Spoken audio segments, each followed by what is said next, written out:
El cargo más manipulado, conspiración para cometer asesinato, está relacionado con las actividades de la organización Hermanos al Rescate y sus continuas violaciones del espacio aéreo cubano. Desde este centro de control de tráfico aéreo, el testigo de la defensa, ingeniero Fidel Ara Cruz, especialista de operaciones del Instituto Cubano de la Aviación Civil, enfoca su declaración jurada en la importancia de este centro para la seguridad de los vuelos que atraviesan el territorio controlado por La Habana.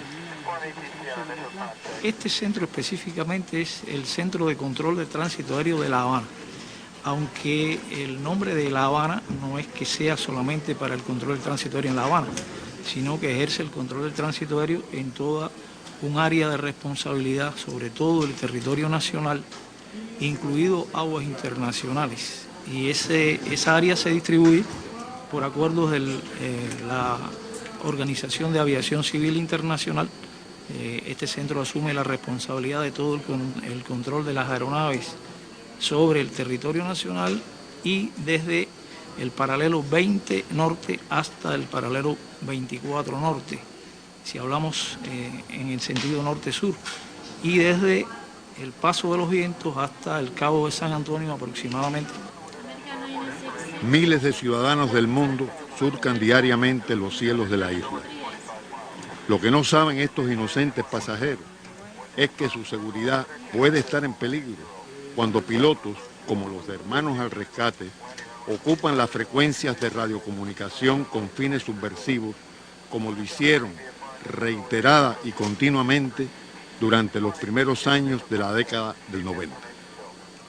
Aproximadamente el 80% de esas aeronaves que sobrevuelan dentro de ese espacio aéreo que hemos mencionado son de matrícula norteamericana, son aerolíneas norteamericanas y que en su mayoría transportan ciudadanos, pasajeros norteamericanos. Por ejemplo, aquí tenemos una aeronave de la American Airlines, es el vuelo 966 de American, otro vuelo de American, que es una compañía norteamericana, el vuelo 937, aquí tenemos otro American, el 953, el Delta 255, todos son compañías norteamericanas, otro American, volando acá, aquí está el paralelo 24 norte, esta es la frontera entre el área de responsabilidad del centro de La Habana y el centro de Miami, que está al norte de nosotros. La especialista Marianela Herrera, quien por más de 3 décadas controló el tráfico aéreo de la región, dirige hoy a los controladores que trabajan en la torre del Aeropuerto Internacional de La Habana. En su declaración jurada expuso las reiteradas ocasiones en que los pilotos de Hermanos al Rescate violaron el espacio aéreo de la isla. Esta organización como tal, ¿qué hacía? Una vez que entran en el espacio aéreo de nosotros, interrumpían constantemente por las frecuencias de trabajo asignadas, por las llamadas que efectuaban, interrumpían constantemente el trabajo de los controladores de tránsito aéreo.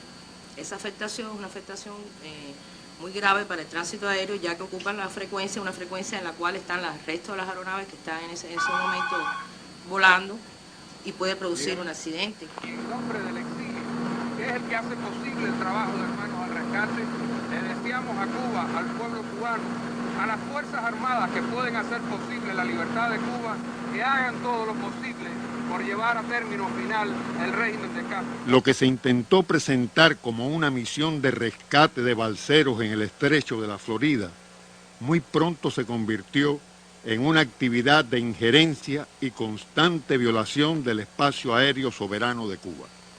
The one thing that the day of the shoot down that they found that was perhaps you could say was incorrect on Mr. Basulta's part was the fact that when he flies parallel to the coast of Cuba, and when he was flying that day parallel to the coast of Cuba, the coast is not a straight line, so it's very difficult to fly, you know, in a manner that would keep you exactly 12 miles away. And he did a slight incursion into Cuban airspace, but it was just a matter of nothing, 1, 2, 3 minutes. And when they realized that they were a little bit too close, and we're not talking about a great deal of distance that he was in. When they realized it, they exited out, and for that reason, they came to revoke his license because he shouldn't have been flying within the territorial limits of the government of Cuba's airspace. It didn't really make a difference because Mr. Basulto does not need his license to fly his airplane. If you fly in an airplane with a licensed pilot sitting next to you, you can fly the plane. And unfortunately, some of the young kids that got shot down, and they made these little stickers, not stickers, they were these little flyers, tiny. I think I have a copy here, I'll show you. They figured out a way that with the winds from international airspace, they could fly, open up the back of the airplane, and release thousands of these leaflets, and they would end up all over Havana, which is what he did. He went up with these young kids that unfortunately got shot down, and they released thousands of these leaflets, and they fell all over.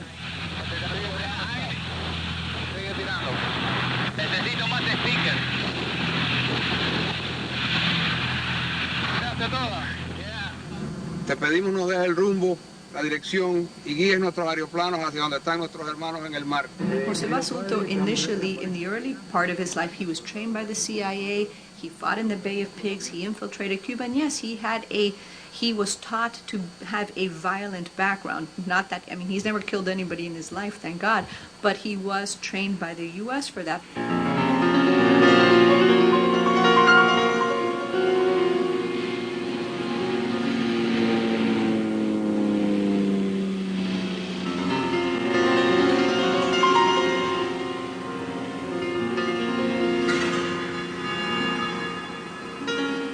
Según el informe presentado por Cuba a la Organización de la Aviación Civil Internacional, OACI, las avionetas de Hermanos al Rescate penetraron unas 4 o 5 millas aproximadamente dentro del límite de las aguas jurisdiccionales cubanas. 2 continuaron vuelo en franca dirección hacia la franja costera de la isla. La tercera, comandada por José Basulto, regresó inmediatamente a territorio norteamericano.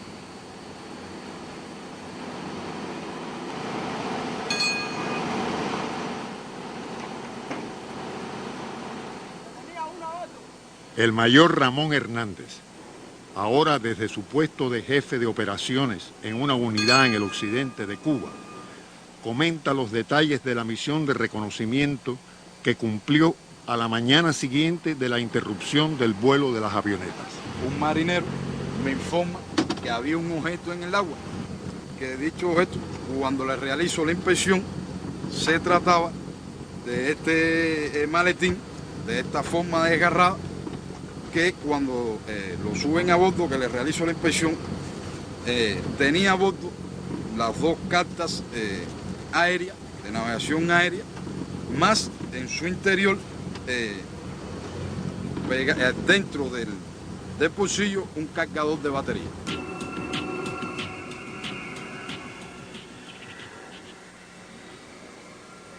Las cartas de navegación halladas en el maletín son editadas al amparo de la Agencia Federal de Aviación de los Estados Unidos. Entre sus recuadros encontramos este, relativo a aquellas naves que pudieran sobrevolar el territorio cubano, donde dice claramente que deberán mantener comunicación con La Habana 10 minutos antes de entrar en su espacio aéreo, tener un plan de vuelo al menos 1 hora antes del despegue y al alcanzar el territorio nacional, observar las leyes de la isla. Para la defensa ante el tribunal, el abogado Paul McKenna llamaba ahora a otros testigos, quienes ayudarían a validar la tesis de que el vuelo de las avionetas fue interrumpido en aguas territoriales cubanas.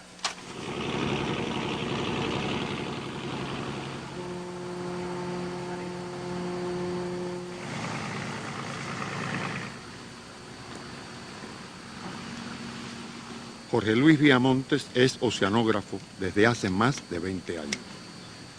Hoy dirige las expediciones mediante las cuales la Academia de Ciencias de Cuba estudia y analiza el sistema de corrientes marinas alrededor de la isla.